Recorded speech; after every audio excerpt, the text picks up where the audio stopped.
Yo, what's going on with all my people, man? What's going on? Yes, sir. We is back. It is college football week 6 recap, man. Crazy games. I'm going to start off with the Big 12.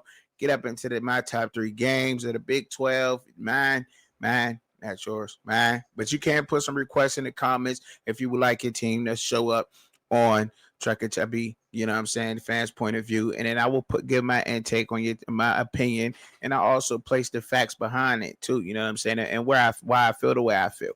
But look, it's awesome, man, but look, I can't use any more game film than whatsoever. I even purchased all 22s. YouTube is real funny on who they pick and choose can use the all 22s. So they almost want a deal just to let all my fellow content creators out there, they want some kind of deal about your content, even though they're billionaires and it's $1 billion business and we just the little guys. They want some kind of deal with it. I even purchased all 22s and they still trying to tell me I can't use them, but I do look at them though, you know what I'm saying, nonetheless, trying to get my film game down. So shout out to me for that, you know what I'm saying. But what's up with everybody, man, tuning in? Make sure you hit the like button, man. Y'all, it's free to hit the like button. Go ahead and hit that one time. We seen some amazing football, some straight up amazing football this week. I mean, I can't, there's no other way to really put it when I say that we seen some good football. Like, and we really are. Now, a lot of y'all out there, like, how's blowouts good games? I still think that, with the way college football is, and I'm going to stand on this until I'm proven otherwise, until, I guess it starts getting later into the year and teams, figuring out like, okay, we're only going to have a bowl game. We're not going to have a chance to make the playoffs or whatever. And I want to see what teams have quit and what teams don't. And I think that's a huge deal there. You know what I mean? I really do, and I think that's why you're seeing so many teams fight back and claw in, because when you see a 2-loss Ohio State team win a championship, it doesn't necessarily mean that your season is totally over. Your season still has a lot to go on right now. And there's a lot to look forward to in your season, speaking of that, man, let's get on to the first game. All right. Colorado at TCU. Now, look, I know the Big 12, there was some better games, but Colorado, TCU, y'all know I usually talk about Colorado. I've been doing it for years now. Been following Dion. Man, Colorado, I think that, to be honest, look, I'm a straight up say it like this. The defense actually got better in this game. I mean, I think that look, of course they lost the game because of defense, right? But they did better with the run. They absolutely addressed that run, and I think they went all out when it came to stopping the run. I mean, what more could you ask for out of that team, man? I mean, really, let's call it what it is. That team did. I think Colorado did a good job when it came down to the run, man. It really did. So for what I'm saying, so stopping the run for Colorado, let's start that off on a good note, and let's go ahead and give them no props right there. When you look at the game, the first quarter was a defensive battle, no point scored. It's easy to sit here and say, even for me, you know what I mean? Regardless, some takes are just cliche. It is what it is. You know what I mean? You could try to find ways around it, different ways of saying it. But when it comes to football, the rules remain the rules. And when you turn the ball over 3 times, when you have 3 interceptions, it's going to be hard for anybody to win, period, point blank. Now, can it be done? Yes, you can win in ugly fashion. That just means that those are points taken away. However, to me, and I'm gonna say this, and this is not part of me being on a Caden Salter train, right? 2 of those interceptions were just good as plays by the defensive backs. You know what I mean? But a lot of people are going to say it's Caden Salter. Well, in that case, then let's see what the true freshman does. Like, put the true freshman in there and let's just see what he does. At this point, because a lot of people that really don't, even people that know the sport and know better what the sport actually want to see what's going on with this true freshman, and they're not willing to give the guy a chance that you went out and grabbed and pulled from some other system to actually start. So let's just get that out the way real quick. You know what I mean? So just put the freshman in there, and please, the fans and the alums and everybody out there that just keep blaming this Caden Salter guy. I think the relationship in my eyes been ruined from the jump, But I'll get into all of that. Let me just go ahead and just give y'all some quick stats on this game, and I'll get right back up into all that, and then we'll move on to the next games because I'm not really trying to spend too much time talking about it.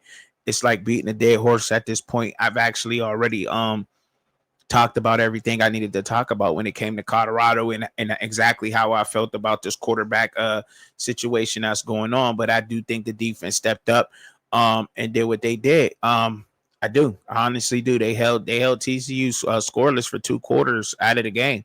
And let me see. I think they now as defensively. So yes, they let up 275 yards passing and 4 touchdowns. They held TCU under 100 yards rushing, and that's been a big thing with Colorado, the rushing, right? Stopping them from running the ball. You know what I mean? That's been huge for Colorado. They've been averaging almost giving up 400 yards a game. And I mean, look, this game was close there, but you know, the rushing, they couldn't run on them. TCU could not run on them. The defensive line, the 3 technique absolutely stuck his head in there. Mari McNeil, I seen him getting busy in the backfield. Seen Keaton Wade getting back there in the backfield. And what more could you ask for, right? The offense was not clicking. The offense wasn't clicking. I don't want to say, I think it was the play calls, right? And it has to be, y'all. I mean, when you got, let's just say what it is. Dallin Hayden, they just couldn't stop him. He was a man untamed. That 1-2 punch of Michael Welch and Dallin Hayden, that was it right there. When you're up 14-0, why do you want to drop back and pass the ball at that point if you're Colorado? Why not just run the ball? That's their strengths. And if they're not going to play into their strengths, you know what I mean? They're gonna lose. You know what I mean? Everybody wants to see the fancy way of throwing the ball all around the yard. Shedeur Sanders is gone. Shedeur Sanders has moved on. Matt Staub is not the quarterback. You're only gonna get passing when you got Matt Staub in there. Now with the run game you have, will it help a young Juju Lewis back there? Absolutely, it will. But when it comes time to recognizing the defenses and y'all about to go up against some really good teams and some really good defenses. You know what I'm saying? Even West Virginia being where they're at right now, West Virginia's record does not tell and show the way that they're coached by Rich Rod. Like Rich Rod has a West Virginia in his first year trying to rebuild that program, and you don't know what you're going to get out of West Virginia. You don't know which West Virginia is going to show up. But I will tell you this: Colorado having to play West Virginia, and West Virginia is going to be a problem for them now. And I'm only saying, and I know I'm going off on a tangent, so let me get back on track. Colorado needs to run the ball. That's what this they need to do. Run the ball. It's there. It's there. Caden Salter, he's a dual threat quarterback. Stop.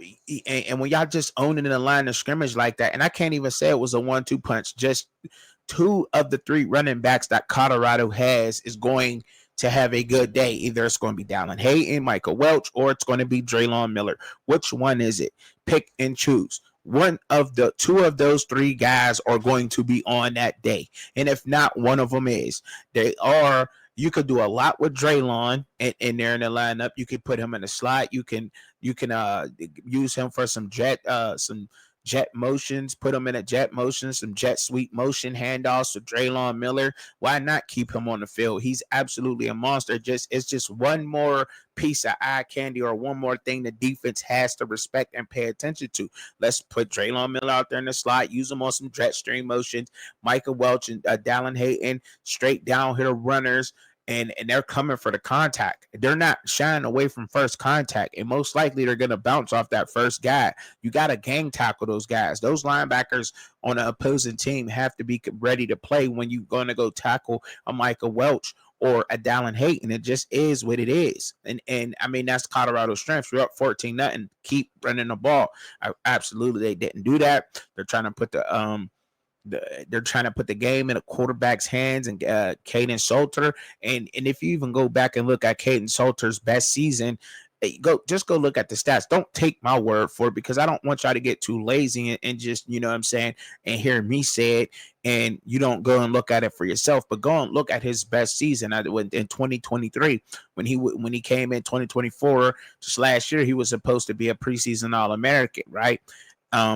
He was already preseason All-American watch for the Conference USA, one of the best quarterbacks, blah, blah, blah. You know what I mean? It was all there. It was all said. So that's who everybody think they're getting up here. But just go look at his numbers, his completion percentage. He's the same exact guy. This is what he does. This is what Caden Salter does. That's what he do. He's never been a 65%, 70% passer. No, he has not. So what he did last night, and I still gotta say, like what he put up last night was look all right to me. You know what I'm saying? I mean, besides like, the 3 interceptions, or that's just no. But you're asking a lot out of him. One of them, you can say, okay, yeah, that was him, right? That was a bad pass. But when you got guys stretching out for the ball like that, doing their homework, jumping up in the air, getting up. Clark jumped out of the gym to get that ball. Was supposed to be going to the second level. Could he do that at a different arm angle? Absolutely, he could have. But he jumped out of the gym to get that interception. So Clark, you know what I mean? That was an excellent job by a veteran guy on the defense that absolutely did his homework. Don't take nothing away from him. Now, you can blame that on him, or you could just say Clark did what Clark did what Clark was supposed to do. You know what I'm saying? That's what he was supposed to do, period. He made a play on the ball.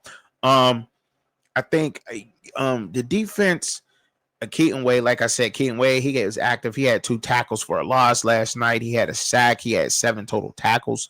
That defense, man, the DBs always been a problem. I don't know. The DBs is a problem in a weak area. I don't know if trying to always make a play and not playing to get beat. I don't know what that means. But number 10, I don't know what they're going to do with the guy.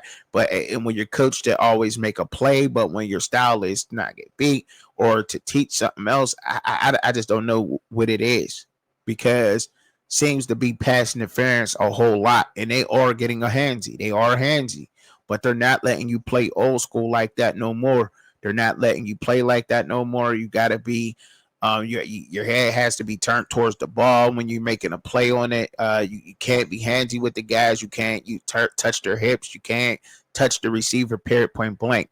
And it sucks. You know what I'm saying? It sucks when it's your team that's getting the penalty on. But when it's going against, it don't so much. And that's just what it is. But that's football, right?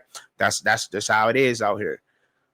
But and look, I don't even think it was it was not a pretty game from TCU. I seen TCU play a lot better than that.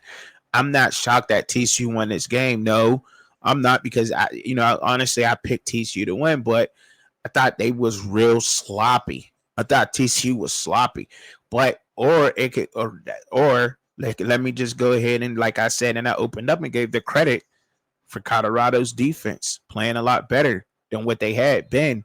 You know what I'm saying? But that team is built to score a lot of points and to outscore opponents. That's just how that team is built.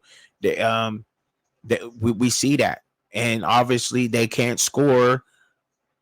And when you can't score and you can't move the ball, that becomes a problem, or when you just don't come in there with a good game plan and say, well, they got to take that one. I would look at it like the coaches probably are taking this one to the chin, and rightly so, because when you're up 14-0, you want to run the ball. Now, I'm not saying get methodical with it. You want to put your foot on their throat. But, I mean, when your defense has been struggling in some areas, then, yeah, you want to kind of – you've been hitting them in the mouth. Dallin Hayden was a man untamed last night. 9 carries, 61 yards.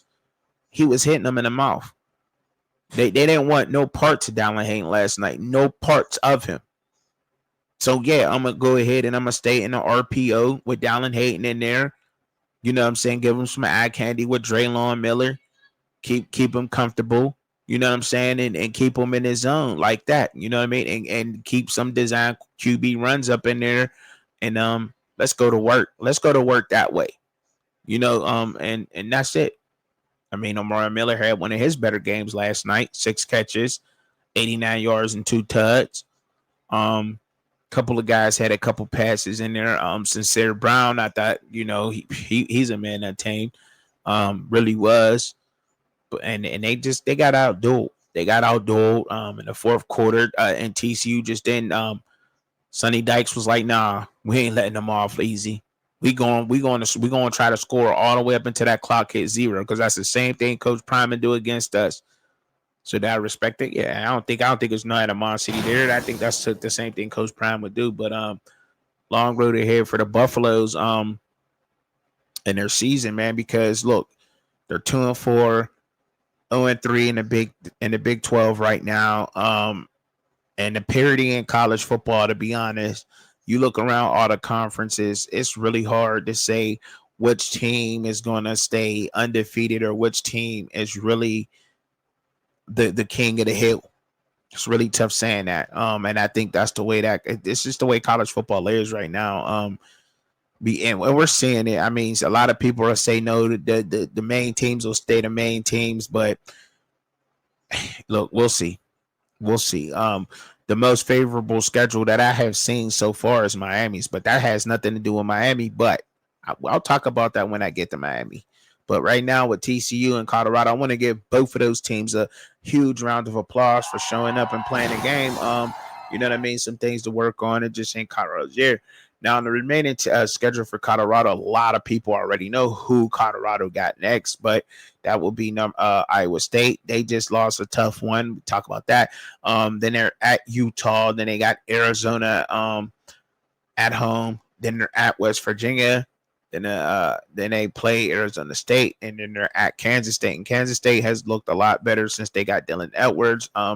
Arizona seems to be clicking. Noah Favita's starting to look like he's a veteran, although it looks like he's good for at least one pick a game. So it'll be smart to capitalize on that. Iowa State is just really they're a real disciplined team. It's gonna be tough for that one. TCU. As far as TCU goes, and what TCU got looking to look forward to right now, TCU, their remaining schedule, they're at Kansas State next. Then they play Baylor at home. Then they're at West Virginia. Then they play Iowa State. Then they're at BYU, and they're at Houston. Then they have Cincinnati. Very tough schedule for TCU. TCU got some tough games coming up. Very tough games. Cincinnati looks good. Cincinnati, they look really good. They do. They look really, really good. And I think we're about to get up on that right now. So let's move on to the next game, y'all. Shout out to everybody out there tuning in, man. Make sure I hit that like, share, subscribe button, man. Hit them buttons, man. They free. Texas Tech at Houston. Houston, a lot of people was like, man, if Willie Fritz can pull this off. Look, look, y'all. To be honest, what Willie Fritz has put together, man, I think it's great. I think what he's in year 2, trying to build a culture over there in Houston. And there's no knock on Houston, but I didn't honestly. To me, Houston is this is a shock to me where Houston is sitting right now. To be honest, I didn't expect Houston to be sitting where they're sitting right now, even to be going up into the Texas Tech game undefeated. I did not expect that out of Houston. I don't know if y'all did or if a lot of people around Houston thought so. I'm just being honest. I didn't think that they would be sitting here right now with that record. I just honestly didn't. Because look, I just didn't have them there. They're 4-1 and 1-1 in the Big 12. I did not see that coming at all out of Houston. But Texas Tech, I mean, the money they spent looks like it seemed to be working for them. They absolutely shut out Willie Fritz's Cougars team in the second half. The adjustments Texas Tech came out with in the second half, they just played tough. They just played a good football game. Texas Tech did to Houston what Colorado should have done to TCU. The defense was there all game. We ain't got to be searching. Let's try to get there. Let's try to get in field goal range, kick a field goal. If we punch one in, we punch one in. You know what I mean? But Texas Tech just took it. They took it to them. They did. They beat them up that whole game. I mean, from first to all the way to the end. They look like a dominant Big 12 team to me. Texas Tech, dude, they look like they stand out. Brendan Morton Jr. I didn't expect this out of Brendan Morton. I thought Brendan Morton was one of my top quarterbacks in the Big 12. I did think that, but I didn't know that he was going to bring it like that. And they're asking a lot out of him. He dropped back 40 times. He was 28 for 40, 345 yards and 1 touchdown. They're asking him to do a lot in this offense. to control the ball, and he did it well against a well disciplined team. Of course, it hurt Houston not having Connor Wegman and Connor Wegman going out in that game. I think that had a lot to do with that, but he also threw a pick before he went out too. So let's call it what it is, right? They had 164 yards passing total in that game. Between the two quarterbacks, Zion Chris and Connor Wegman, Houston did. Houston rushed for 103 yards. Dean Connors had 13 carries, 31 yards. Zion Chris, backup quarterback, he had a lot of them, 59 yards rushing. And so, they came out and they played ball. They absolutely played a good ball, a good under 300 yards of total offense. Texas Tech held Houston to. That was good. And they had 200 yards rushing. Cameron Dickey, Jacoba Williams had 19 carries, 107 yards, 2 tuds. Cameron Dickey had 21 carries, 98 yards. He didn't have a touchdown. Brendan Morton had 7 carries that came up to 1 yard. Will Hammond touched the ball once also. But Caleb Douglas showed up and showed out. 7 receptions, 114 yards. Didn't have a tud to go with it, but very impactful from his standpoint. Got to respect that. Coy Eakin, 10 receptions. Got to fan. Him and Brendan Morton, they've been with each other for what? I think this is their 3rd season. These guys have been together, so they know a lot to do with each other's game. He had 10 receptions. He had 81 yards. Cameron Dickey got also dual threat running back, had 1 reception, 69 yards for the long, and had a tud, ran out one end. I know y'all all seen that in the game. But they played a good game, man. They really did. Texas Tech looks very dominant. And then when you're led by Jacob Rodriguez, man, the middle linebacker, I tried to tell y'all about this guy, man. One of the better linebackers, but now they got the trenches sewed up, and they look good, man. They look good. They look like they're, Texas Tech looks like they're standing alone in that Big 12, man. I got to say that, man. I have to be honest. I don't, when I look around the Big 12, man, the way that they beat Utah, the way that they beat Houston, man, I would be surprised if a team beats Texas Tech in the Big 12, man. I'm being honest. Their remaining games, just to give y'all a quick look, Arizona State, I believe, is their toughest out. They do have BYU. I don't think BYU could stand a chance, but great coach. These are some good coaches they're going up against. So we'll see what happens, right? Arizona State killing Kenny Dillingham. He'll have that team ready to battle. They got Kansas, Arizona State, Oklahoma State, at Kansas State, BYU, UCF, and then they finished the season at West Virginia. So, but I just don't see them teams beating them. I would be surprised. Texas Tech would have to beat themselves, and it just don't seem that way. So right now, it would be very uncharacteristic of Brendan Morton to turn the ball over. You know what I mean? I think it would be. He's been taking care of the ball so good so far. Nobody's perfect, but they play complementary football. That team does. That team, they play as a team, even when they get in dog fights. Because I think that Houston were still fighting. Look, I mean, Houston only let them get 10 points in the whole second half. You know what I mean? So if you look at the whole second half of that game, Texas Tech beat Houston 10-0. That's just what it was. They held them to a field goal in the third quarter. That's the only point scored out of both teams was a field goal by Texas Tech, and then the only points in the fourth quarter was a touchdown by Texas Tech. So, that I would say that. But when you're able to do that, and they will play some teams that will test them.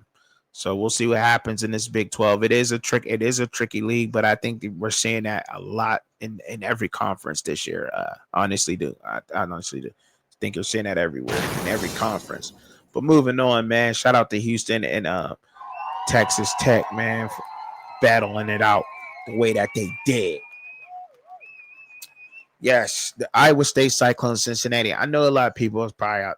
Yo, what's up with this game? Well, I got this game on the slate simply because I thought it was one of the better ones in the Big 12. And anyway, like I said, one of my three anyway. Now I probably could have went with Kansas State and Baylor. That was a good one. Baylor won by 1 point. Kansas State, they're looking a lot better with Dylan Edwards in there. Like I said, seems to get it together. But I'll talk about that shortly. I'll talk about all the other games. I probably could have went with that one. That was a good one. Arizona State manhandled Oklahoma State, so I don't think we want to talk about that. UCF and Kansas, that was a good one. Kansas battled back. They got it going in that game.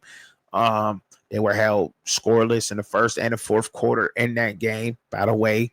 But they look good. They look good. Jalen Daniels kind of leaned on the run in that game. I probably could have went with that one or the Kansas State out of three, but I decided to go with Colorado game, Texas Tech game, and the Iowa State game. And Iowa State, right? They look good, and I think Cincinnati caught me by surprise. I must say that. So drop a bomb and round of applause for Cincinnati because they caught me by surprise. I didn't expect this out of Cincinnati this year. I just didn't. I have to be honest. But I'm looking at Iowa State, and I was saying to myself, man, they like, whoa, they down 17-0. Like, what is going on with college football?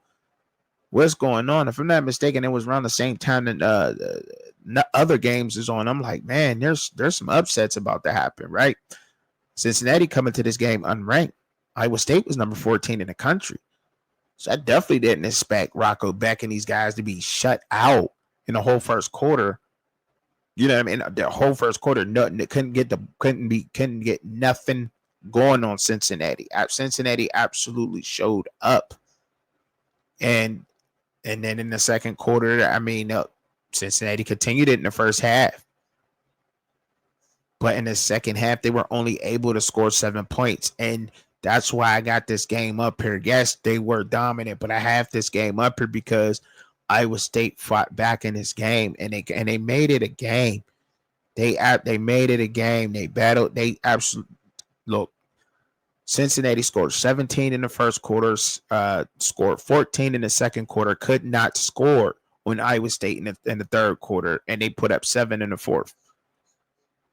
If they don't put that 7 up in the fourth, this trajectory of this game is different. But they did, and it was a good game. I thought it was a good game, and the way that Iowa State clawed back and fought back shows a lot about that team. So do I think anything different about Iowa State? Absolutely not. They're 2-1 in the Big 12. They're 5-1 overall, 2-1 in the Big 12. Cincinnati is 2-0 in the Big 12 and 4-1. That just really made me respect Cincinnati. Look at Cincinnati and say, what do they got going on? Brendan Sorsby, the quarterback, he was up at Indiana 2 years ago. I thought Brendan Sorsby was okay in the Big 12. I kind of thought he would put it together last year. I thought he would put it a little something together last year, but he was up at Indiana. So, and I think he showed some flashes too up there when he was in Indiana that he can be the quarterback that Cincinnati is relying on right now. And they're really not asking too much out of him as long as they got a run game the way that they do. You don't have to. And he is a dual threat. He can run. He can run. He can get busy with his feet. Then he showed that in this game. He had 9 carries for 64 yards. A lot of them probably. Couple of those runs he had were just ad-lib runs, but still, nonetheless, he got busy. Evan Pryor, the running back, had 10 carries, 111 yards. Tyree Walker, 14 carries, 89 yards. And Evan Pryor also had 2 rushing touchdowns. Brendan Sorsby had a rushing touchdown. Brendan Sorsby was 13 for 25 in this game with 214 yards with 2 tuds. He threw a tud to Caleb Goody that had 2 receptions, 83 yards. Noah Jennings had 42 yards in this game. He also got Joe Royer 4 receptions, 20 yards and a tud there. So, yeah, I mean, Brendan Sorsby's putting it together out there at Cincinnati, and they're looking good, and they look good. I mean, and they look good in this game. Like I said, Iowa State is asking a lot out of Rocco Beck. Didn't throw a pick still in this game. A lot of incompletions. um, in this game, and I think that Cincinnati did a good job with game planning for him. I think that defense really did a good job. Shout out to the defensive coordinator over at Cincinnati because I think he did a good job for what and was prepared for what Rocco Beck can do. Yeah, Rocco Beck threw 48 times, completed 30 of them for 314 yards and 2 tuds. Started, you know what I'm saying? Like I said early on, just couldn't get it going, but later on in the game, started putting it together. I mean, they still had the ball rushing. I mean, Abdul Samad, he had 18 carries, 96 yards. Carson Hansen had 6 carries, 33 yards, couldn't get it going. But one of those guys usually get it going. So as a team, they rushed for 151 yards. And then Brett, how you pronounce his name? Askleden. I don't know how to pronounce his last name. We'll just say Brett E. Brett E, number 9. You know what I'm saying? Wide receiver for Iowa State had 8 receptions, 105 yards, had a touchdown. Chase Soul had 5 receptions, 58 yards, and a tud. And everybody almost who didn't touch the ball? Who didn't touch the ball for Iowa State? You give me a name. Everybody, they spread the ball around. He did it. I think he did a decent job at it too. Um, and that defense came to play. But man, Jake Golday, man, Cincinnati, that number 11 dude, and that number 5, man. Listen, man, he was everywhere, wasn't he? Getting busy. He was just all over the field, man. And they got some good trenches. They got some decent trenches over there in Cincinnati too, man. I didn't expect Cincinnati to be on top like this. I just really didn't. You never really know with these transfers. Are you going to hit? Are you going to miss? In the game, but when you got to pace them, and you knew that they had Dante Corleone, number 2, big number 2. You knew they had him, right? The defensive tackle, and I guess since you got to pay so much attention to him, the other guys that they put around him just made plays, and that's exactly what you want. That's what you want out of your front 6, front 7, and on defense. They look good, man. Shout out to both teams, man. I thought this was an excellent game, though, man. Excellent game. But I will say, these quarterbacks tend to struggle in zone coverage. Zone coverage absolutely confuses a lot of college quarterbacks, man. They do. It does. And I'm seeing that everywhere, man. And it just ain't, and it's a lot of the top guys too. This guys in the coverages, showing the bear, dropping back out of that, just showing a regular base 4-3, but really you're a nickel. You know what I mean? And if you're not counting your DBs, you got to be on that as a quarterback in college, man, because man, boy, oh boy, or they look like it's going to be cover 2, and they're dropping it into a cover 3, getting out to the flats on these guys, and the good teams are surviving, and they're absolutely doing a fantastic job at doing that, man. They are. Shout out to college football, man. Let's get it moving on, man. Let's get it moving. Keep it moving. Next is the ACC. Yeah, the ACC, got to show some love to the ACC, man. I think the ACC. I look, college football is college football. I love college football. I do.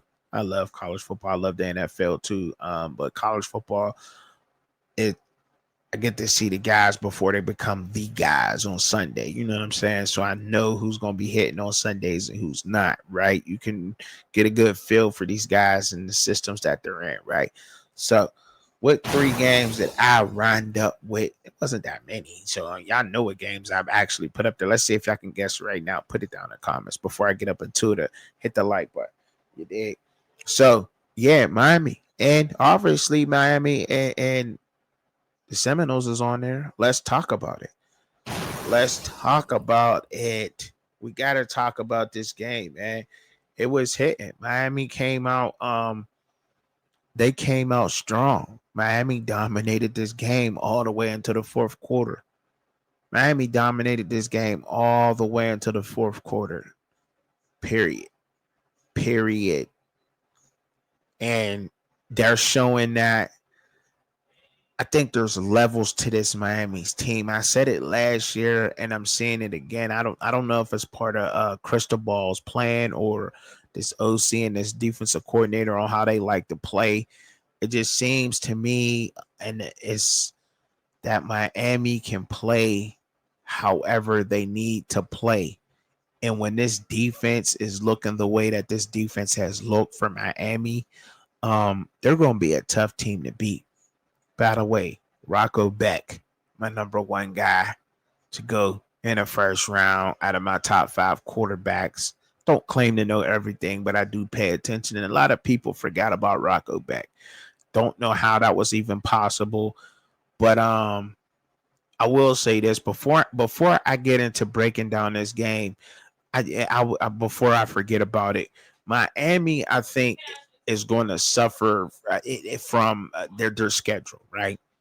The way that Miami is scheduled, you can't help that you're in the the ACC, the Atlantic Coastal Conference, and a lot of those teams probably aren't going to show up, right? You only could just say, okay, the significant wins is obviously Florida, the dominance over Florida, right? Right. Let's just say that what it is, 26-7, beating Notre Dame and holding off Notre Dame the way that they did. And we'll see how that turns out. They beat Florida. Florida absolutely manhandled Alabama earlier in the year. So I think when you look at Miami, you have to remember that if we come to some late season, you can't put in 2 ACC team. Well, 2 made it last year. 2, I think that shouldn't, and I think Miami already got a couple significant wins on this list. With Florida being able to beat Texas. Or am I really surprised about that happening, by the way? I don't think so. I'm not really surprised about that. But just looking at their schedule and their remaining schedule, Louisville's on there. Louisville lost their Virginia. Virginia looks a lot better. Great job they're doing up there at Virginia. They do look a whole lot better. And Louisville, respectable. Of course, that team, Jeff Baum's team, is definitely respectable. Stanford is on the Miami schedule. Don't know, but they're traveling to both of those places. Louisville, then going all the way cross country, Cali to go, cross the country to play Stanford. Then they're at SMU. No, they're both at home versus Louisville and Stanford. Correction. But then they're going to SMU, to Texas. Then Syracuse. Nobody really expected Syracuse to be the way they're looking right now. Let's just be honest, right? And neither SMU, right? People have SMU already ranked in the top 25 preseason. So it is what it is. And then they finished the season at Virginia Tech and at Pittsburgh. I don't think that they can really help their schedule. You know what I mean? It's just the team's wins that things that's already happened out of these teams, I think helps them. Does Notre Dame win out? Does South Florida continue to win out? Even if they're in the conference they're in, I mean, it is what it is. If their only loss is going to be Miami, you know what I mean, and they continue to win out, but they did beat Florida, but Florida also beat Texas, but Miami manhandled Florida. You know what I mean? Bama beat Georgia, but Florida manhandled Alabama, but Miami beat Florida State. Excuse my language, Florida State. But Alabama had, you know what I mean? It's like, and this, it's going to come down to that. It's going to come down to that. And I don't know if people are going to say, well, Miami, they got SMU, Syracuse, Stanford, and North Carolina State, and Virginia Tech, and Pittsburgh on their schedule left. Like, nobody, you know what I mean? Like, they can't help that. That's their conference. They've played their out of conference games and they won their out of conference games as they should. And you got to be rewarded for that. That's their conference. But I think this is where it gets a little bit to the point where now, does Miami benefit from being in the ACC? I mean, because now it's the same thing people say about Clemson. If this is Clemson, I don't think this is even coming to mind right now. But I just feel like a lot of people out there may be saying this. You know what I mean? Or and it may come up at some point at this season amongst everybody out there in the college football world. But if it's Clemson, are you having this same conversation? Nobody says that when Clemson, loses to Georgia and then they go on to beat everybody in the ACC and they still say that they deserve to be in the playoffs. And then they barely, you know what I mean? Nobody does that. And I don't think that it should. But all I'm saying is shit. And first of all, I want to ask the question: do you guys out there think? And I want y'all to tell me in the comments: do you guys think that Miami may suffer from strength of schedule? I don't think that they should, because I just broke it down beautifully. Me myself, no, I don't think that it should be even in a doubt. No, not at all. They took care of business. That's it is what it is. As long as you winning, you taking care of business, you deserve to be there. They can't help there in the ACC, but that's why. Could they benefit from being in a different conference? Absolutely, but they're in the ACC, and that's where they're at. They won their out of conference games, and a lot of their out of conference games, I think, is from some strong opponents. Nobody expected Florida to be the way that Florida is looking right now. We did it. Let's call it what it is. We just did. Now, back into this game. I get long winded. I do. I get long winded, but back into this game, like I said, Thomas Castellanos had 272 yards passing, also had two interceptions. He was 25 for 45, 272 yards, 2 tuds, and 2 interceptions. You're asking too much out of Thomas Castellanos. Too much. Then he had 16 carries for 57 yards and being a leading rusher and leading passer. You can't have that for trying to beat a well-balanced Miami team like this. You just can't. I think Florida State did a great job with the rushing with Miami. I honestly do. Miami had to get creative in this game, but that's what good teams do, right? That's just what good teams do, because Mark Fletcher, Mark Chet, and Shamar Brown, to hold those guys, you know what I mean, to the yardage that Florida State did. I would have to give it up to Florida State like that with the run, but when it was time to put that young man Malachi Tony, man, that young man is a beast. Carson Beck takes care of the ball. He was 20 for 27, 241 yards, 4 tuds, no picks. Take care of the ball. Take care of the ball, man. That's more could you ask for. CJ Daniels, Malachi Tony, by the way, had 7 receptions, 107 yards, 2 tuds. CJ Daniels had 5 receptions, 78 yards, and 2 tuds. Like, man, come on, man. Like that, they balling, man. Miami doing their thing, man. And do they fit number 3 right now? Don't I know? No. Well, you still got Oregon and Ohio State undefeated, but I think it's right to put Miami and somewhere what they're in with those teams. I think they're with those teams. So I think number 3 fits Miami, but I don't know. I don't know. I think that might be a little bit biased in me saying that, to be honest. Because like I said, if this is Clemson or are they putting Clemson at number 3 at this point with these teams? You know what I'm saying? Like, it's crazy out there, man. It's crazy, man. It's crazy the way that people do things, man. Honestly, the way that Miami looks balanced, well balanced, and everything, the way that they're playing, they absolutely deserve to be amongst the top 3. And those 3 teams, Ohio State, Oregon, and Miami, they all do look like everybody's nightmare in the country. They just do.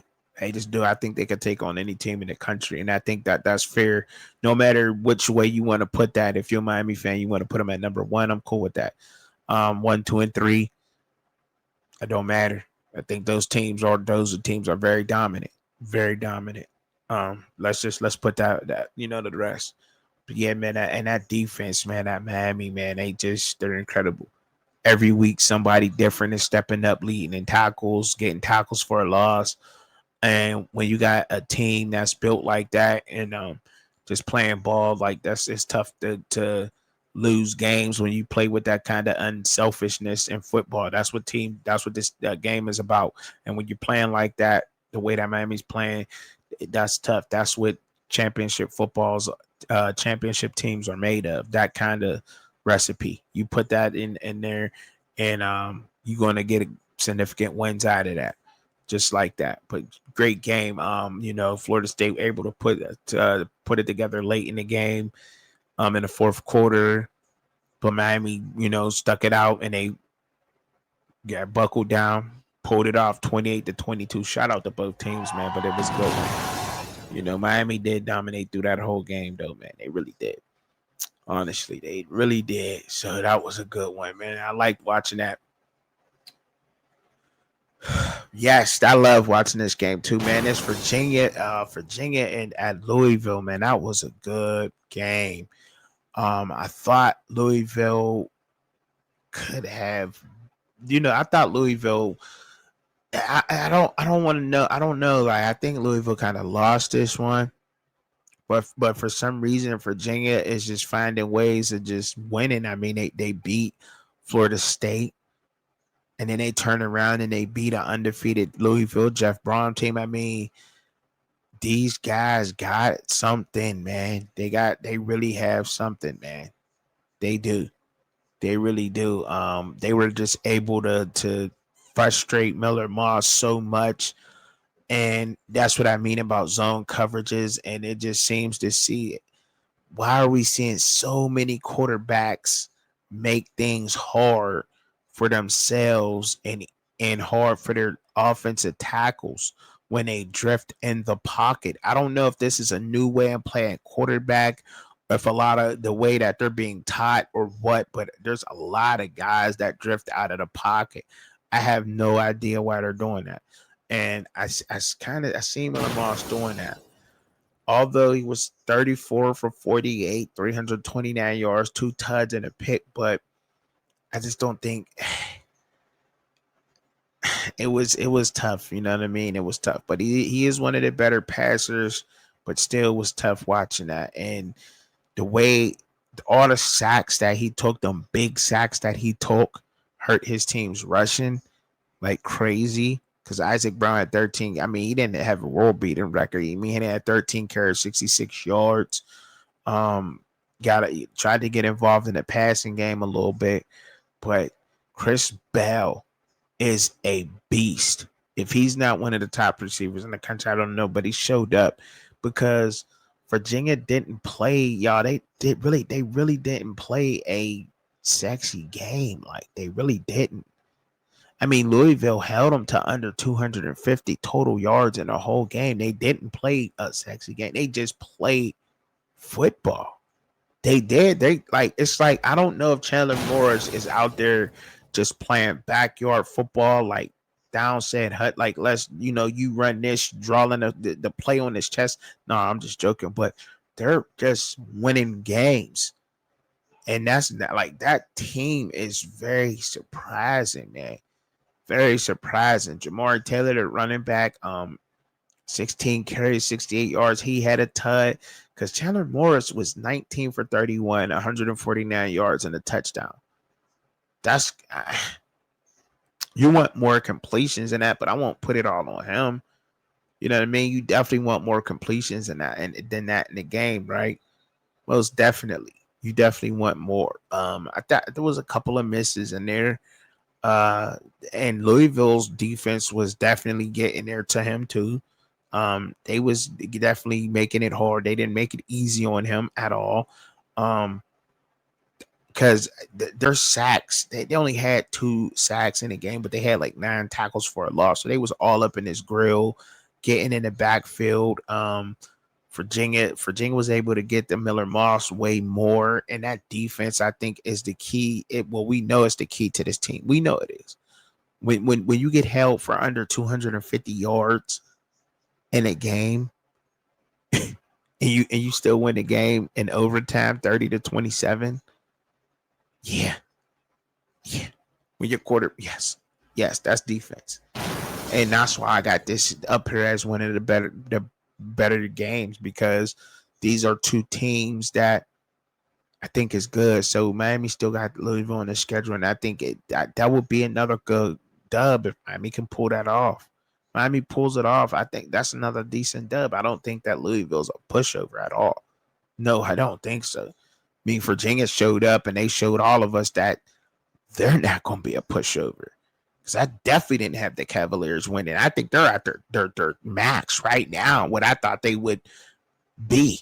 The whole, I'm being honest. I think I said Virginia would have been like a 5-7 team. They're 5-1 and undefeated in the ACC right now. Crazy. Wow, that's crazy. Crazy work. It is. Pitt, BCU at Pitt, but shout out to both of those teams, man. BC at Pitt. I don't know what I'm getting out of my Pitt Panthers, man. I just don't know what I'm getting out of them. I don't know. And I know I'm not the only Pitt fan that feel this way. I know I'm not, yo. We don't know. Like, they dominated this game, man. They dominated this game. Double digit scorers, points through the whole game, except the fourth quarter. Got to clean out fourth quarter, play up. Got to finish games better. We have to finish games better. I don't care if we're already blowing them up. We got to finish games better than this. Late in the games, I mean, last year we got some late pushes, but what are we getting out of this team? This team absolutely can score like this. They can do this on a consistent basis, but I don't, and it just makes me wonder, like, can we do this? Like, because we don't have Reed. Don't got Desmond Reed right now. And that's what I'm saying. Like, without Reed, like, and we're still able to, and look, granted, Boston College ain't it right now. We know that. But boy, did Eli Holston just get benched? Do you think he's getting his job back? I mean, like, granted, this is BC, but still BC. I mean, they're 1-4 and 0-3 in the ACC, but they're normally not this bad. No, I didn't expect BC to be right here. I did not. Not 1-4 in week 6 and 0-3 in the ACC. I thought that was Virginia. You know, like, not Boston College, but still, I mean, it is what it is, and that's what I mean about the parity. Year in and year out, I think you're gonna start. There's, you know what I mean? It's gonna be those middle teams. Which one's gonna rise to the top? Which one's gonna fall to the bottom? Year in and year out. Glad the transfer portal is only once a year now, so we'll see a lot more stability with teams and teams being able to compete, keep a lot of their players around, and you know, and just build on what they already have. But Mason Henschel, man, 30 for 41, 323 yards, 4 touchdowns. Definitely showed that we got some receivers at Pitt, that we ain't got to just give it to Desmond Reed 1,000 times. Ja'Carn Turner, he had 12 carries, 67 yards, a touchdown. Jules Golf had 17 carries, 59 yards, and a touchdown. Kenny Johnson for sure, been a dog. 9 receptions, 115 yards, and a tud. Justin Holmes, 3 receptions, 40 yards, and a tud. Both of the backs got in on it. Of course, they will. Like, Desmond Reed also gets there, but Malachi Thomas, another guy can get it. Raphael Williams, another guy that can get it. It's a bunch of guys on our team on Pitt that can actually catch. I don't know why they don't be doing it around the yard. I just don't know why it don't happen. But they did good on Boston College. They held them. They only, as a team rushing, Boston College had 27 yards. So we held Pitt. We almost held them to under 200 yards in the whole game, which is good because I know that defense could do it. Kyle Lewis is a beast. At the star running linebacker position, and his backup. I can't wait to see his backup. I can't wait. The Cameron Lindsay is going to be it, bro. He's the next one up, bro. And he's staying put and he's staying down, number 24. He's it, bro. Out of Aliquippa, he's gonna put something together, man. And man, that's one thing for sure. We getting some defensive guys. They just gotta stay consistent, man. They gotta stay consistent. That's it. Pitt just gotta stay consistent. What are we gonna get in them week in and week out? I don't know, y'all. I don't know. But I like when we get these wins like this, man. We lost to Louisville, but we was up on Louisville. We probably should have finished that game strong. We definitely shouldn't have lost to West Virginia. I know that's the backyard brawl, whatever. We definitely shouldn't have lost to them. But now we got to go to Florida State, play Florida State. That's going to be a tough game. Then we're at Syracuse. Then we play NC State at home. Then we at Stanford. Then we play Notre Dame. At least we got Notre Dame. I don't know if that's going to be on the neutral site or at home. It should be at home. But then we at Georgia Tech and then Miami. Very tough schedule. According to us, it's very tough schedule. Very, very, very tough schedule for us. Period. But hopefully we'll see what's going on with this team moving forward, and what can we build off of, man? Let's, you know what I'm saying?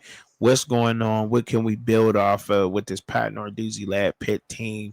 And let's get some more pieces. But I definitely like to see us spreading the ball around. I hope that we can, continue to do that, because when we get that rank, when we get Reed back, man, it's gonna be a problem. You know what I mean? We gotta get this running game going a lot better.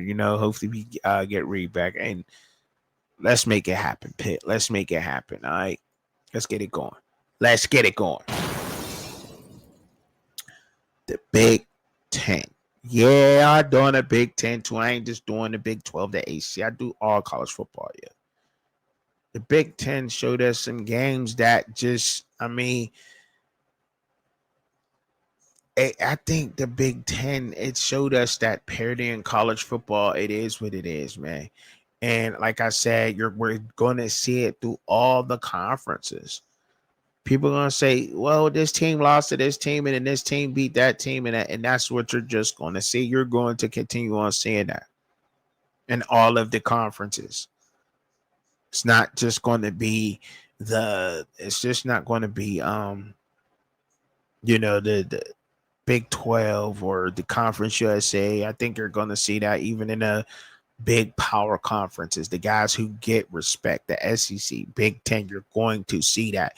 Nobody expected Nico to play the way that he was playing before this Penn State game. They was asking a lot out of him. Let's just be real. We expected Nebraska, Matt Rule's Nebraska team to be sitting at 4-1 right now, 1-1 in the Big Ten.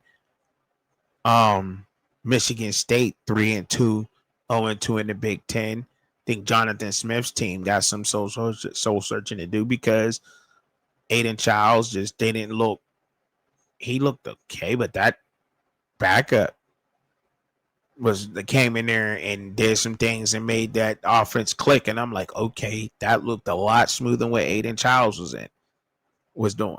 But Matt Rule's defense is going to throw things at these guys. He's one of those guys that disguises twist stunts and zone coverages and man coverages really well, and does it at a high level. And then there's quarterbacks that struggle with that. Aiden Childs was one of them. Look at the game yourself. Don't take it from me. Northwestern, David Braun's team, 3-2. They played Louisiana Monroe, 3-2, 3-1 at home right now. It's looking pretty good win. Illinois continues to win. They're 5-1 right now. Big bounce back versus USC, doing what they should have done in Purdue and handling business the way they should have done it with Purdue. Wisconsin losing at Michigan, going over Wisconsin for 2-0 in the Big Ten, 4-1 right now, with a true freshman at quarterback. That, by the way, was most definitely in my top 5 out of the Big Ten quarterbacks, even as a true freshman, and rightly should be. But yeah, I think we got a couple more to happen. We got a couple more to happen. Now, what games are we talking about in the Big Ten? Shout out. Let's see. UCLA and Penn State. I got to talk about this because I just got finished talking to a guy who's a Penn State alum at my son's football game. Right after the game, I walked up to him. His son plays on another team. I coached his son in flag football. And I asked him, I said, man, wow, what in the world is Penn State doing losing to a UCLA team that's undefeated like that? First thing he says, James Franklin. I'm like, oh, no. Don't go there. He's like, and I don't see how that happens. But let's just be honest. Who expected UCLA to be losing the way that they've lost? They came in this game 0-4, 0-1 in the big. Nobody expected UCLA to be that way with Nico at quarterback. We all would be lying if we said that UCLA was going to be that way with Nico at quarterback. No way we thought that was going to happen. This team is looking a lot better with the new offensive coordinator. By the way, I don't know his name right off top, but I'm definitely going to learn it because they asked the right things about him. They put him in a good position in the game. Neither one of the quarterbacks actually looked really fantastic in his game. I mean, you didn't need to. Especially when Nico's running the ball for 128 yards and 3 touchdowns. That's what he does best. Use what you got. Use like I don't get it. Like do you want to win or do you want to lose? I think it's just that simple. Like if you want to win, now I'm going to be if I'm a dual threat quarterback, I'm going to get 16 carries, 128 yards and 3 touchdowns, and then throw for 17 for 24, 166 yards and 2 touchdowns. This is what I thought Nico would be doing the whole entire up till right now to the Big Ten. This is what I absolutely thought he would look like right now. No different. What he just did to Penn State is like, I'm like, dang. Well, finally we see Nico play the way that we thought Nico was going to play. But we didn't expect it versus a Penn State team. So what does this say? Is Penn State not really a top 5 team? Obviously not, but they 2 down. Or is UCLA looking the way that we expected them to right now? You know what I'm saying? Under this regime and these coaches that they got in place right now, they're able to get these guys to play for them at a high level. And I'm surprised this team didn't quit and they came out and played a top 10 team that the way that they played them. So shout out to the UCLA coaching staff because they came in with a great plan. And Penn State wasn't even ready for for them to take a safety when they punted. They wasn't ready for small things like that in this game. So that showed like the coaching in this game. They couldn't stop the run. I mean, well, it's hard to stop a quarterback run, you know, and that's what makes him so dangerous. And I hope a lot of young college quarterbacks paid attention to that Nico UCLA and Penn State game, because when they have to account for you, it opens up the whole field. Now I can do whatever I want to do out here. Now it's just it kind of turns the game into simple backyard football. It kind of turns into that, because you just discombobulate the whole defense, their thoughts. What has to happen? Now I got to put a spy here.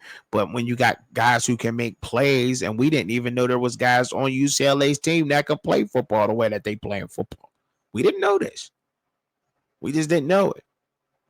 Everybody was in for a shock when we seen this happen. I mean, we expected Penn State to have some kind of a passing game with Kyron Hudson. Yes, we did. Luke Reynolds, Nicholas Singleton, Trevor Pena. We expected something to happen. Then with Drew Aller being one of the,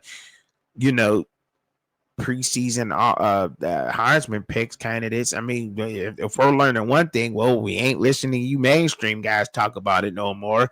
You know what I'm saying? We just got to do our own homework. And talk about people getting lazy, I think a lot of people did. But I think a lot of people is kind of expected this about of things. And I'm going to get up into that like a little bit later. But yeah, Drew Aller was only 19 for 26 in this game, 200 yards, 2 touchdowns.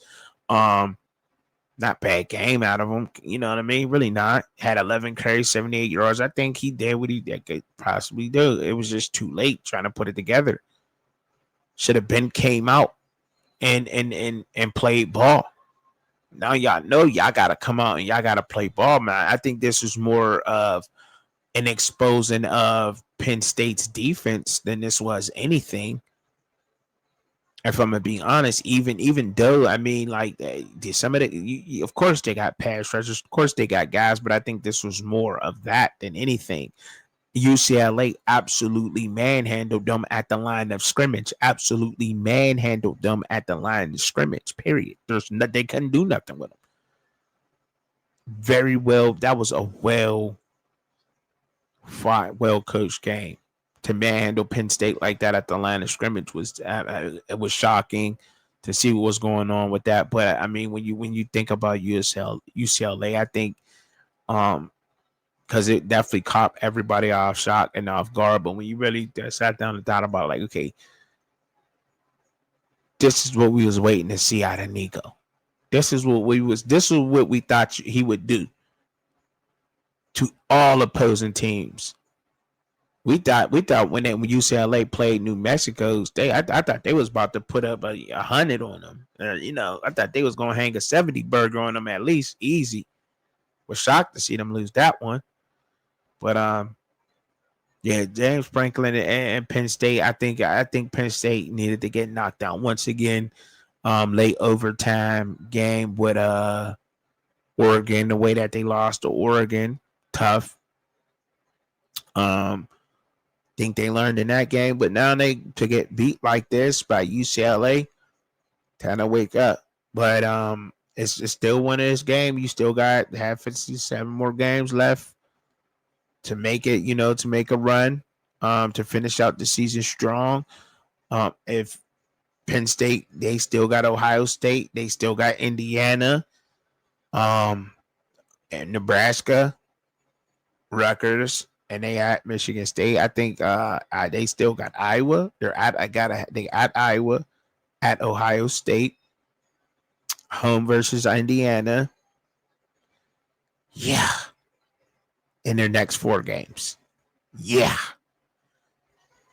Tough road for the Nittany Lions to lose unexpected game, but they got a tough schedule. Very tough schedule. They had one of the toughest, man. They had one of the toughest games, and if I think we'll see what happens. If they can escape out of this with 9 wins, I think this toughness of schedule, depending on where Indiana, we know Ohio State will end up on top of the, depending on what Indiana and Nebraska do, I think that they can possibly say that they got one of the toughest schedules, you know what I mean, in the country. Which I think. Y'all let me know down in the comments, man. But I'm gonna let y'all, let y'all have that. All right. We're gonna move on to the next one because I got a bunch of games and I've been taking my time. Yeah. Minnesota at Ohio State. Gotta talk about Ohio State because Ohio State is just dominating college football right now. Period.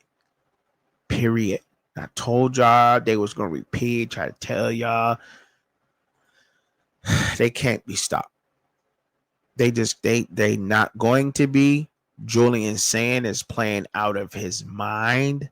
They are the most that not only when you come to this team as a transfer, you're coming in for a plug and play, but you're coming into a very pro-like culture, but you're learning all the right things. And yes, we will continue to see Oregon and Ohio State to keep doing things. I hope that Curt Cignetti stays put in Indiana because whatever he's doing in Indiana, that culture seems to be set up there too. He's having those guys play at an extremely high level. So we'll see what happens after this year. But I hope he stays because there's some good things going on up in there, right? Really do. They just held Minnesota, a team that it's just like a sneaky team that'll put a dub on you. And that they'll ruin your season, Minnesota would, and they held them to nearly nothing. To nothing, man. Yeah, we know this team is they got the players, but when you got the talent and when you got the coaches to go with it, and you got great coaching and good players and great talent and great coaching, is an amazing feat because CJ Donaldson isn't even the best back for Ohio State right now. And we thought he was going to come in, transfer, and he was going to run this show. But Bo Jackson, their true freshman, a guy that they recruited, they got him ready. 13 carries, 63 yards in the TUD. As a team, they ran for 135 yards. Julian Sand was 23 for 27, 326 yards and 3 touchdowns. Come on, man. Cornell Tate, 9 receptions, 183 yards and a touchdown. Jeremiah Smith also had 2 tutties, 7 receptions, 67 yards. Max Clare stepped it up, 5 receptions, 63 yards. Like, they,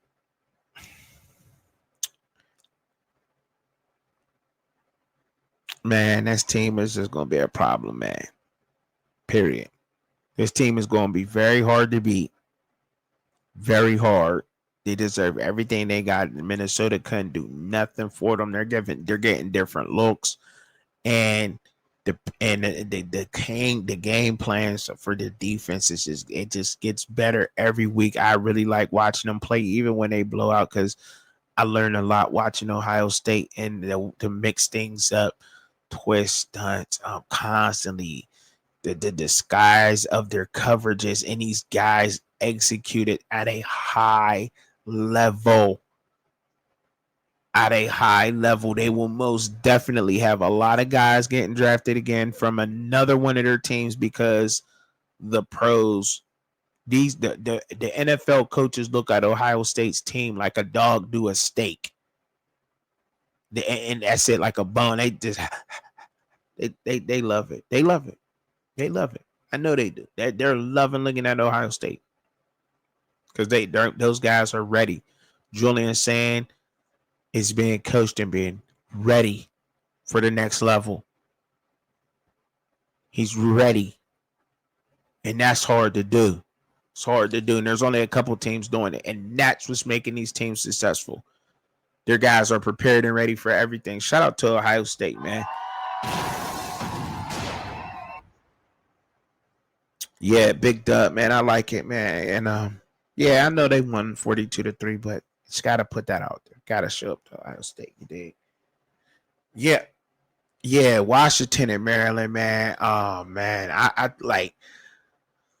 Shout out to these teams, man. Maryland let them back in this game, but like I said, boy, oh boy, we are going to get some teams. Mike Locksley's team, I love it. I do. I like Mike Locksley's team. Malik Washington, that young quarterback, they asked him to do a lot. They really couldn't get that run game going on Washington, but Washington's defense is really stout, and that's why some people was talking about them upsetting Ohio State. Ohio State is just on a different level than all of these guys. They're not flukes. Back to Ohio State, and this is nothing against Mike Locksley, and it's nothing against these guys, nothing at all. This has nothing to do against none of these head coaches or anything. But Ohio State is on a totally different level. Dan Lanning and Ryan Day, those guys are doing things different. Like, with all due respect, Ryan Day is like, they're not just out. They're not bullshitting. They're not bullshitting with their NIL money. They're recruiting the right guys. Not only are they recruiting the right guys, they're having their guys prepared and ready for everything that they will face in this game of football, and they're executing at high levels, man. They're different. Not to say that Washington isn't on that, because you know they are. Their head, come on, we know the head coach ain't gonna have them on that boot down that, that we definitely not gonna have him on that bull crap. He's not. Damon Williams, he was 28 for 41 in this game, 275 yards, 2 touchdowns and a pick. I thought both of those young quarterbacks got busy, to be honest. I think they both did their thing. Washington just had more help rushing. They were able to run the ball on Maryland, and Maryland wasn't able to run the ball on Maryland. And I think, to simply break the game down, but Maryland had them. They had them with their back against. Well, if I'm not mistaken, I think Maryland had them in this game, man. Like, I was like, what is going on? Like, how did they even come back on them? They were beating them 20-0. In the third quarter, it was 20-3. They got scored Washington scored 21 unanswered points in the fourth quarter on Maryland. That like and it makes like Mike Locksley look like, man, did you just lose control of that team? But I think they just figured it out in the fourth. I think they figured it out half. I think they figured it out in the half, and they were starting to figure, but they really locked into it on the fourth. Like, okay, now it's time to pull the trigger on this, and because there was some plays that they just didn't capitalize on offense, like Farouk dropped a couple of touchdowns in this game. Like I think he did. He dropped a couple of key passes and a touchdown, and it happens. You miss on those plays. You wish you can get those plays back, but the poise that the young quarterback showed, he didn't point no fingers. Malik Washington, he didn't point no fingers, and I think that's something that Mike Locksley got to look at, and the Maryland fans out there got to look at and say, that maturity that he showed, able to do that and able to play the game like that. I think that's incredible. That the way that he was able to do that, man. I do, man. I do. The way that he went out there and did that. But big ups to Washington, man, because they, for them to come in and been able to come back in the game like that down against a good Maryland team, you know what I'm saying? They battled back and to win that game. Yeah, because yeah, that I think it was a good game because they under 400 yards total, but they held them to like under 275. I want to say, yeah, under 300 yards for the Washington there. But Washington is like that though. Washington really they're really like that. They're low key good team. they low key good in the Big Ten. Like, don't sleep on Washington. That's why I had them up there as one of those teams in one of those games, man. Because it was a good, well fought game. Yeah, it was. It just was. It was a good game from both teams. And you seeing Washington on full display, but please don't sleep on Washington because they definitely will ruin your day, and so will Maryland with this young guy, man. They will. Both of these teams, but Washington, I think I give Washington a little bit more push on that. But I thought Maryland had this game, to be honest. Not gonna lie. SEC time. SEC. Yeah, the SEC, man. It is what it is with the SEC. I think like I said, man, you're gonna see a lot of this up and down. Repeat myself again. Parody, if you will, throughout it. Nobody, people really got. I don't know why some of us guys out here, like myself, don't get full credit with everything when it comes to talking this sport of football. Because I told people at the beginning of the season, and it's just because we don't have a lot of followers or whatever else you want to put it. But I told people the parity is going to start affecting the SEC. It has. It is. Arch Manning wasn't going to.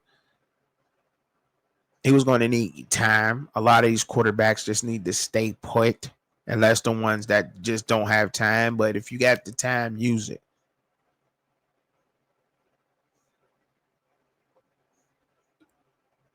And why? And parity don't hit. Why it hasn't hit? What are you talking about? People who don't want things to change, they just don't want this to happen, and they're going to deny it to their face forever. Mississippi State is a team that was last in the SEC last year, correct? They were one of the last teams, worst teams in the SEC. Well, this year, Mississippi State, shout out to Phil Lodehope and getting that offensive line together, but they're a team that will ruin your season. You mess around and don't play football at your best level against Mississippi State, they will beat you. That's any team, right? No, no, that's not any team. Yes, but before I get up into that, let me talk about Oklahoma doing what they were supposed to do to Kent State 44-0. Shout out to them. Balling out, going crazy because that's exactly what Oklahoma was supposed to do.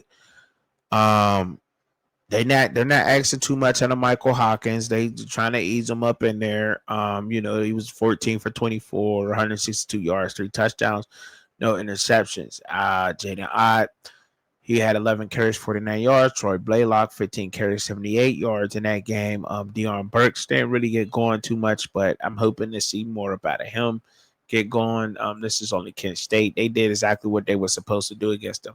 Still got one of the best defenses in the country. That's just untamed, regardless of whatever. To shut any football team out, it says a lot. And once they get it in, they're gonna go hard, right? Uh What else? What else? Oh yeah, Georgia taking care of business against Kentucky. That's just what they do, man. Gunner Stockton, I think you still gotta start giving him a little bit more respect with his legs around. But a lot of these teams are kind of built the same. To me, all over your division because you got to worry about winning your division, your conference, and then your division, and then outside of that. Because if you're built to win your conference, then I think that you can play well outside of your conference. If you're the top team in your conference, I think, and I don't really think I see this being built like every team, whatever team is most successful teams want to follow suit with that. But that's just the way football is. I got to beat you at your own game, right? Type of deal. Um, but yeah, moving on to the next game, man. Shout out to the SEC and everything. Texas at Florida. I would be sitting here saying to myself in line if I'm saying this is what we expected out of Florida this year, though. We expected Florida to be this way, and we kind of expected Texas to be exactly what they look like. I don't know what y'all did, but the circle that I'm in and people I talk sports with and the things that we talk about and we research, I think that I expected Texas to be looking like what they're looking like right now. Archie Manning is a new quarterback, got a lot of hype around him. People think he's going to just come in and be a world beater. Wasn't going to happen, bro. Just wasn't going to happen. Now you got all these people coming out and recanting and walking back his statement. At least they're man enough to do it. But in the first place, you just didn't know what you was going to get up out of Arch. You just didn't know. You just didn't know what you was getting up out of the guy, man. This is his first time playing in the SEC. Saying, a whole season. Same thing with Lagway. Maybe I pushed the button too early on him. You know what I'm saying? Like, and we all do it. We all got favorites. We all got biases. We all got guys that we like, based on character, based on, you know what I mean, a little bit of off the field things. Even if we didn't see him play in a conference or whatever, we like, I like the kid. I want him to succeed. Doesn't mean that, you know what I'm saying, you got to go and rip him, but you still got to say, okay, I got to give the guy time to grow. Got to see what he can do before I just anoint him or whatever. But this is what I expected out of Florida. So I'm kind of not shocked that they pulled this victory off. I'm honestly genuinely not kind of shocked that Florida was able to beat Texas. I'm not, because of exactly what I said. You know what I mean? Now, a lot of people saying they're young, and a lot of people got caught up into the hype. Steve Sark, like, yeah, but Florida was supposed to be one of them teams preseason anyway. And they still got a long road ahead to even, to even, they got A&M next, Mississippi State, Georgia, Kentucky, at Ole Miss, Tennessee. Then they finish up with Florida State. Like, what? The Gators got a very, very tough schedule. Very tough schedule, man. So no doubt. I mean, I don't know if they could run a table, but if for some reason the Gators did run a table and they finished off 9-3, do they probably, somebody around there 2 losses, 9-3, probably be fighting for the playing one of the teams probably in the SEC championship. It's gonna happen. It's crazy to say that. Do you expect A&M got Florida left? Arkansas, LSU, Missouri, South Carolina, and Texas left on their schedule. Do you expect them to run the table out of all 6 of their games? Do you think they possibly can drop 3 of those games? Oklahoma, they look pretty dominant, but without their quarterback and their offense not being high powered, I don't see somebody just blowing Oklahoma out. But could Oklahoma lose a low scoring game? It could happen. It's going to be tough for them to run the table too. They still got Ole Miss, Tennessee, Alabama, LSU left on their schedule. But it can happen. They still got to tell, without John Mayterre there. I mean, the young quarterback, he's young. You know what I mean? Like, and Oklahoma fans know that. That's why they're like, all right, because honestly, Oklahoma can go 4-2 in their last 6, and they're gonna make the college football playoff.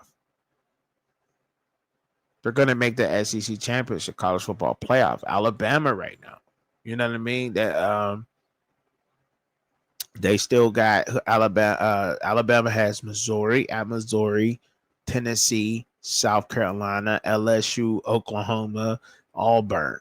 They probably and I'm not counting East Illinois. That's more of a bye week, but it's still going to count as a win. You know what I'm saying? And that's probably a smooth sailing. But could it happen to more? Probably. Yeah, man, you're gonna see that. You're gonna see that out of these teams this year, man. You know what I mean? Georgia, same. I think Georgia's in that same realm, something like that. They still got Auburn, Ole Miss, Florida, Mississippi State, Texas, and they still got Georgia Tech. They play Charlotte, but that's probably gonna be a walkthrough game. Tough schedules, man, in these SEC. But I mean, let me get back to the Florida and Texas game. But we watched the game. We seen how the game went. Florida just looked like they was just manhandling Texas, kind of. DJ Lagwake managed this game as best as he could. I think that we know this was the best he looked, and he still threw a pick in this game, but still this looked the best way, technically. You know what I mean? That he's looked in a while. I mean, and 21 for 28, 298, 2 touchdowns a pick. This is what you expected out of him. I mean, Arts was 16 for 29, 263 yards. He had 2 interceptions, 2 touchdowns. I think so for both quarterbacks handling and what they handle versus very good teams was what it was. Now they couldn't run the ball on Florida at all. And when you can't run the ball, that's a problem. When you can't run the ball, because you're playing from behind or however you want to put that the defense, there was no balance. The defense pretty much knew what they was doing. I could pin my air backs and I could come after Arch and still gave it up a little bit.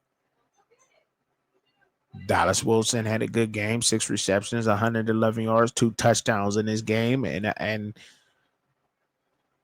we seen what they could do, man. We see what these teams can do. And I think you're expected out of it. And I think we're not done seeing the wild and crazy upsets of college football or in the SEC. I don't think it's over with. I don't think it's over. I don't think it's over. I just don't. It could be, but I don't think so. I just don't think so. Because I mean, and if it is now, if for some reason everybody just continues to run the table in the SEC, nobody else loses in the SEC at this point in time. And how crazy this may sound to some people out there right now. If you're sitting there and you're saying this, you say to yourself, "Man, this has been absolutely crazy." But if college football was to stop right now, and I mean right now, no more. We about to go into the playoffs. Georgia would be missing the playoffs. Or maybe they might be. Yeah, Georgia be missing the playoffs right now. LSU will be missing the playoffs right now. Tennessee would be missing the playoffs right now. Texas would be missing the playoff right now. Just those teams alone. Ole Miss would be going in. Texas A&M would be going in. Alabama would be going in. They're one of the blue bloods we're used to going in. Missouri would probably be going in. That'd probably be it for the SEC. I think Oklahoma would be missing right now, but they're right on the cusp. They would be right on the outside. But that's the way that it's looking right now. And I hate to get off topic with this, but this is just what I've been trying to say about this whole parity thing. Now even look at the Big Ten. The teams that so just say the top four go in. Indiana will probably be going in right now. Ohio State, Oregon, and Michigan. I think you're pretty much used to seeing Michigan and Ohio State in it. Oregon now, going to get used to seeing them up in it. But Indiana, Illinois will be out of it. SC will be out of it. Washington be out of it. Nebraska be out of it. UCLA and Penn State. I guess Penn State probably the biggest name. You're like, yeah, they're missing it. But they're in the bottom half of the conference right now. Penn State is. They're in the bottom half of the conference right now, sitting with like 0-2 in the conference, sitting with teams like they're sitting with Rutgers, Purdue, Wisconsin. It's the company they keep it right now. And just, the ACC is the ACC right now. I mean, still, how many teams from the ACC would get in? How many teams? Probably 2. The number 2 team in the country being Miami would not probably be making the playoffs right now.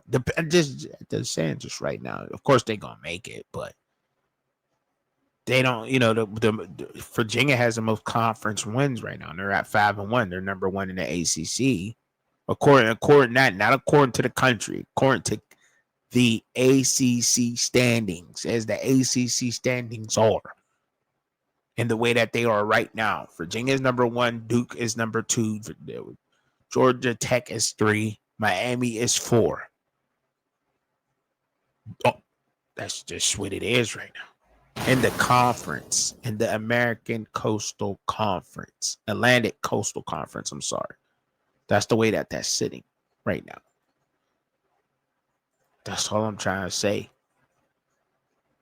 That's all I'm trying to say to y'all. I hope that kind of whatever craziness are you trying to say? Because some people always pick up late. All I'm saying is that it's going to get wild in this whole conference thing or whatever we got going. It's going to get wild. It's going to be tough for teams to say for sure that they're going to be in, and if especially when you're in those tough conferences like the Big Ten and the SEC. Like, I think the other conferences got to get built up a little bit more to get more seats. But a 3-loss SEC team definitely deserves to be in a college football playoff the way that it's looking right now, because these teams are balling and these teams are good. And it's hard to pick a team to say that they're just going to go undefeated. And if they do go undefeated, then most definitely deserve to be in there, period. Shout out to Texas and Florida. Vandy and Alabama is a blowout. Yeah, but there's not that many games. I could have put the Georgia game on there, but I had to put this up there and highlight it because I think that Alabama deserves credit for shutting them out in the whole entire second half. They didn't do nothing at halftime adjustments. Kellen DeBoer and his guys and his DC sat down and they absolutely shut them down in the whole second half. And I think that's something that has to be highlighted. Like whenever, and then when you got Ty Simpson, it finally got knocked off as Rocker threw his first interception against this Vanderbilt team. Diego Pava just keeps playing ball. 21 for 35, 198 yards, 1 touchdown, 1 pick. Ty Simpson was 23 for 31, 340 yards, 2 touchdowns and a pick. Man, he looks really good, man. Ty Simpson looks really good. None of the quarterbacks that everybody thought was going to be good. Jalen Miller, 22 carries, 136 yards, and a touchdown. They both ran the ball well. Passing is what came down to it for these teams. Ryan Williams showed up, 6 receptions, 98 yards, a touchdown. Jeremy Bernard, 5 receptions, 82 yards, and a touchdown. Man, in these defenses, man, for the most part, Justin Jefferson for Alabama led that team, had a sack, tackle for loss, 9 solos, 14 total tackles in the game. Just went totally off. As far as sacks goes for both teams, Vanderbilt got to the quarterback a lot more than Bama did, but Piava just couldn't connect on a lot. They did what they were supposed to do. Alabama did great game plan. Obviously, great halftime adjustments by Alabama, and but they've showed their hand too though, like a little bit, and they've shown like ain't nobody perfect, but they balled out. They came out and Pava. I didn't think that he was going to be confused with that and get flustered like that, because like I said, they didn't get to the quarterback a lot to make him throw throw the ball like that. You know what I'm saying? They got the right amount of pressures and stuff, but the defense was just there. It was just there. It struggles, man. It hurts these college quarterbacks. Zones, man. This disguising them. It just hurts them. Not no. I mean, of course, it's hard to play, but gotta be ready for this things. Gotta be ready. Gotta be ready. Gotta be ready. Gotta be ready. Mississippi State, yes. Texas A&M, good game. I thought, man, Texas, Mississippi State just played. They play so tough. Oh man, they've been in the Bulldogs ain't been nothing but in dog fights. Period, man. They led the entire first quarter on them. Halftime was only 7-3, y'all. It was only 7-3, and then it just seems like A&M just start pulling away. And granted, like they didn't have a fantastic statistic night on them. I mean, quarterback play I think was a little bit better with Blake Shapen than it was Marcel Reed. If you want me to be honest, yeah, Blake Shapen turned the ball over, but he was 15 for 20, 142 yards. They couldn't get the run game going, which is crazy. But and it be like that in some games. Sometimes you know what I'm saying, you do, but when you rush the ball for 300 yards, and they was mixing it up throwing in that RPO, just who's getting the balls, jet sweep here, his is going here. They had to get really creative with this Mississippi State team, and that says a lot for a team, for a top 10 ranked team to have to do what they needed to do. And all what they needed to do to beat Mississippi State says a lot about this Mississippi State team. And I don't know if a lot of people is overlooking that, but I mean, I'm not trying to take nothing away from Texas A&M. They got the dub, 31-9. They put them down. They scored the points in the fourth quarter. They fought through the whole entire game. They showed resiliency, determination, and they was just willing to get it how they live in any way that they could. Period. You know what I mean? And that cannot get overlooked. All I'm saying is that, you know, when you have to get so creative on a team, that says a lot about that team and what that team is actually capable of doing.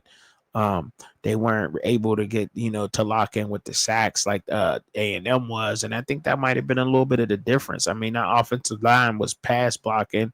They got overpowered by a really good team. A really good team. Texas A&M is really good. And they're really good in the trenches, and they really showed that against these guys, man. They really showed up, and they showed these guys that they were not to be played with. And but they rumbled, and Mississippi State will continue to be one of them teams that I will say that will ruin your day, and they will play you tough and give you a good good run for your money. They will. But A&M is just that defense. I think is just on another level. I honestly do, man. That's honestly think that team is on a totally different level. They had 142 passing and 77 rushing as a team. Now, granted, they had a little bit more, but you got to take it away from that. But so technically, y'all, this is another under what two? I know it's under 250 or just about, right? Of total offense, like this Texas A&M defense, like is looking really good, really good. This offense got to start clicking early. with Casey Concepcion being on there. I don't even think that, and I ain't saying he's the only person, but they got speed. They got Le'Veon Moss. They got Ruben Owens. Like that, they got it. This offense for A&M got to get going early and often. And if they can get going early and often, this defense, you don't want to be playing behind this A&M Aggie defense. You do not want to get caught playing behind this team at all because you won't win. But I think they got to. They got Texas at the end of the year. They got Missouri, LSU, Florida. But A&M, man, watch out. Watch out for A&M. If they can get out up on you, I think you have no shot of coming back on this team. No shot. They can score 31 in the first quarter, and I think don't have to score the rest of the game. I think that defense is that good. Yes, I do. I do, but that's me though. Who am I? Sometimes you get it right, sometimes you get it wrong, right? It's just what it is. Shout out. Now, yeah, man. So I'm about to go up into the MAC real quick. The MAC, my MAC teams, man. I think a lot of the teams in the MAC they balled out. I don't really know what's going on. I think Buffalo might be leading the MAC right now in the standings. I think so. And the MAC, I got to make sure of it because last I checked, I they was balling. But yeah, Buffalo is at the top of that conference, but Western Michigan is right there. The Broncos is right there.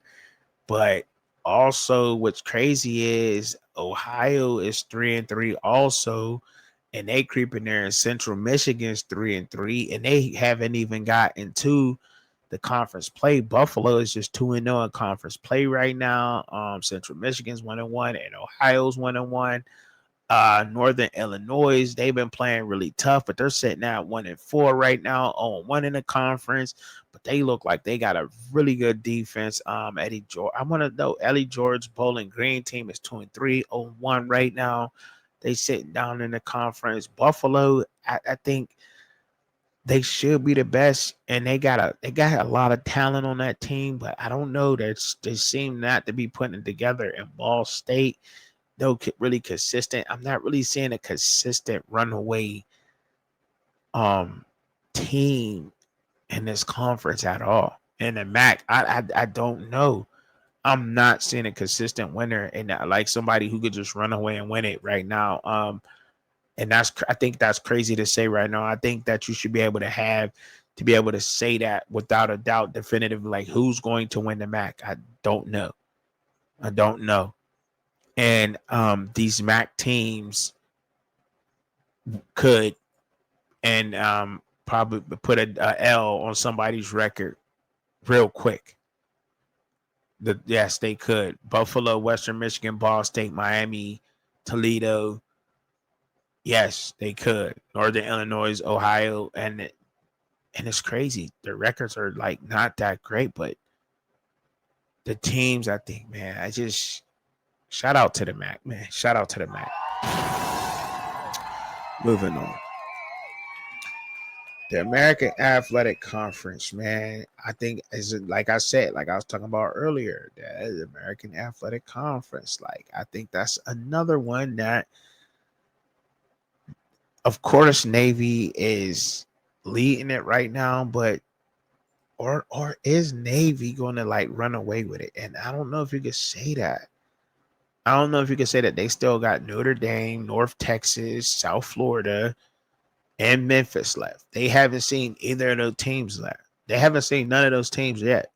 And yet and still, Navy is at number 1. Memphis looks like the best team in that conference, but I don't know because you got North Texas, and I don't know because you got South Florida, and I don't know because you got Tulane, South Florida, North Texas, Memphis, all good teams, and they coming out of American Athletic Conference. Shout out to the AAC because they is balling.